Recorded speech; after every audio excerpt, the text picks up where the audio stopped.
Ladies and gentlemen, my name's Glenn Carlson. It's good to be home. In my last video, I spoke about the problem with creating goals and especially New Year's Eve resolutions.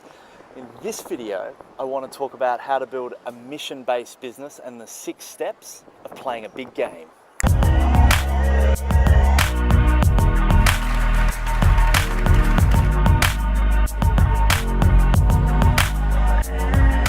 What's your big game in business, right? Business owners, I know, get really caught up in too much of this confusion around what's the difference between your purpose, your vision, your mission, your why, your values.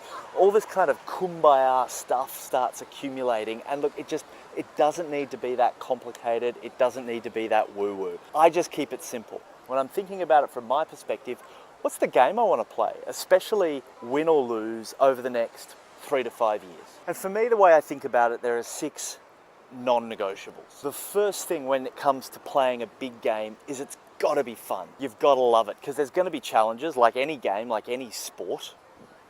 But if you love the grind, when you smash that 25th chin-up and that burn is killing you, if that lights you up, you know you're doing the right thing. I can't handle doing that stuff, which is why I like getting out there. It helps me do the same thing. 2 different games, 2 different people. You got to think about your business in the same way. You've got to love the work itself. And when you find that thing, that is the first step of knowing you're on the right track to playing the right game. 2, it's got to have rules. Making it up as you go along is great for startup, but the moment you start to develop some traction, you've got to build rules into the game. You've got to have clear structures, behaviors and frameworks as to how you do your particular game. Daniel Flynn, co-founder of the Thank You Group, he was one of the first people on my podcast, nails their big game for the Thank You Group, which is around transforming human welfare and human poverty through conscious consumption. Their book, Chapter 1, articulates how they play the game and the rules they play the game by. Getting really bright. There's got to be players. I've said before that if you're not an entrepreneur, unless you're hiring team, even pro golfers or tennis players have entire teams behind the scenes making sure that when they step onto the court or step up to the tee, that they're at their best. The better your teammates and the fiercer the commitment to winning the game, the better the game gets. Scott and Mike from Atlassian, right? They're about building software that helps teams get shit done. That's their big game. There are a couple of Aussies. They've dominated the global software game by attracting some of the top talent in the world to play their big game with them. And look, there's got to be a prize. Love of the game is one thing, but when there's a prize at stake, everything goes up to a whole new level. So for you, is it about money? For your team, is it about ownership? Is it about recognition?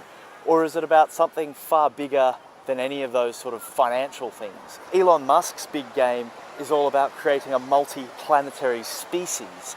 And you see when his team get one of those rockets into the outer atmosphere, they are on fire. I promise you they're not showing up for the money. There's this finish line that the entire organization is working towards that lights not just Elon Musk up, but everybody else in the organization as well. There's also just got to be a way to win. Like, imagine a game that doesn't keep score, like a marathon without a finish line. Like, if there wasn't an actual way to win the game, it wouldn't be fun, it wouldn't keep you, it wouldn't keep anybody else interested. And winning doesn't need to mean putting a man on Mars. It's the little things, it's the little wins and the little victories along the way that have got to be celebrated as much as the big stuff. Oh, I'm sweating something fierce. 6, there's got to be a way to lose. Life is risk, business is risk is reward.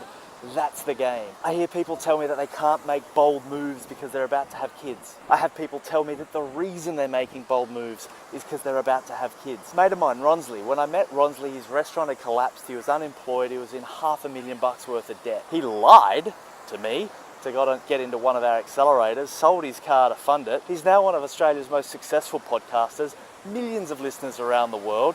He's got a business with over $1 million in revenue. Most importantly, he found his big game, which is to amplify the message of the world's thought leaders. He wrote a book on it.